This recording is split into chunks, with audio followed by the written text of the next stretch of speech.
আমরা সাধারণত আমাদের সমকক্ষ কোনো মানুষের সফলতা বা অর্জন দেখলে মনের অজান্তেই ঈর্ষান্বিত বা হিংসা অনুভব করি। এই জিনিসটা কেন হয়? ফিলোসফিক্যাল দিক থেকে যদি আমরা চিন্তা করি, সেই মানুষটা বা যাকে দেখে আমরা হিংসা বা ঈর্ষান্বিত বোধ করছি, সেই মানুষটা এমন কোনো একটা জিনিস অর্জন করেছে যে জিনিসটা আমরা নিজেরা অর্জন করতে চাই, কিন্তু কোনো কারণে সেই জিনিসটা আমরা অর্জন করতে পারি না। সে কারণে আমাদের মনের মাঝে একটা শূন্যতা অনুভব করি। সেই শূন্যতা থেকেই মনের অজান্তে সেই ব্যক্তিকে আমরা হিংসা করা শুরু করি। আপনি আরেকটা বিষয় খেয়াল করলে দেখবেন, আমরা আমাদের থেকে খুব বেশি হায়ার ক্লাস বা লো ক্লাস মানুষের সফলতা দেখলে কখনোই ঈর্ষান্বিত অনুভব করি না।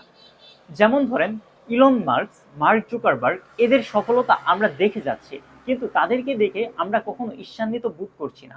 আবার ধরেন আমাদের থেকে একদমই যারা লো ক্লাস আছে, তাদের সফলতায় আমরা খুশি হই, কিন্তু তাদের অর্জনগুলা বা এই সফলতাগুলোতে আমরা হিংসা বোধ করি না।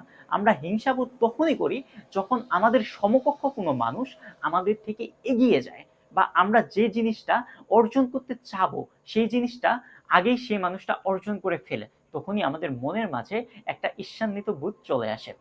এই ঈর্ষান্বিত বোধ কিছুটা কমানোর ওয়েটা হচ্ছে, সেই মানুষটা যে সফলতাটা অর্জন করেছে সেটা কিভাবে অর্জন করেছে সেই বিষয়টা আমরা তাদের কাছ থেকে জেনে নিতে পারি, বা অন্য কোনো ওয়েতে জেনে নিয়ে সেভাবে পরিশ্রম করে যেতে পারি, যাতে আমরাও কিছুদিন পর, কয়েক মাস পর বা কয়েক বছর পর তার জায়গাতে পৌঁছাতে পারি।